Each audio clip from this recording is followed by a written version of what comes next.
So this customer came in with a vibration complaint in his drive line the way he was describing it, and requested that we replace anything that had play in it whatsoever.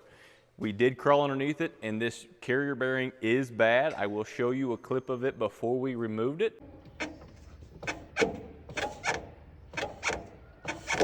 And you can see the play that we had in this when exerting force from the bottom pushing up. So that play is bad. We're gonna go ahead and swap this thing out quick. It is important to note before you pull this yoke off, this bolt-on yoke off, that you need to mark it if you're gonna reuse it. It makes it easier when you go to reinstall because this shaft must be phased, meaning our U-joints must remain in alignment from this yoke to the weld-on yoke on the front in order to maintain a smooth ride quality.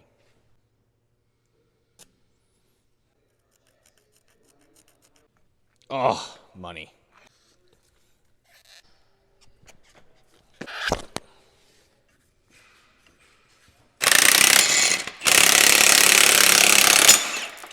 That'll go everywhere. Crap.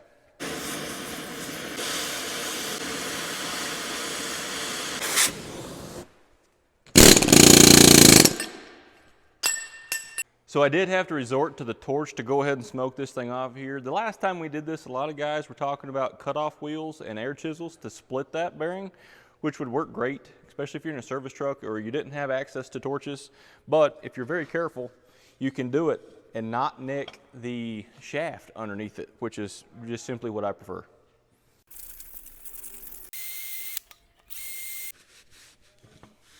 So there's a lot of guys that subscribe to putting anti-seize on all of these components, and I used to be one of them.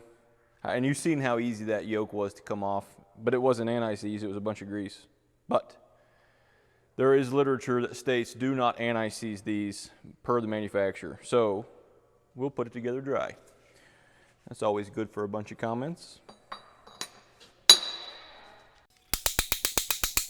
Now I know I showed you how to scribe your old yoke to put back on back in phase, which we're replacing that old yoke with a new one due to wear in the ears, causing play in our U-joint. It's just important to make sure that this yoke is phased with the front yoke. It cannot be 90 degrees out. It must be exactly like the front yoke is as far as the orientation of the yoke for the ears of the U-joint to rest into. That's what puts this drive shaft back into phase.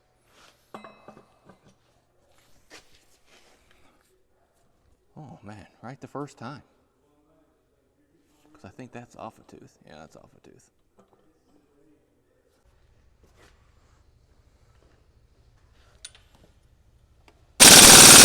So we went ahead and ran this nut up on this yoke with the gun. We will torque it to spec once we get it in the truck and can put the transmission in gear. That way we can hold it. Otherwise, we got a couple of U-joints and a slip yoke to replace on this as well. We'll go ahead and get that done, and this truck will be ready to go.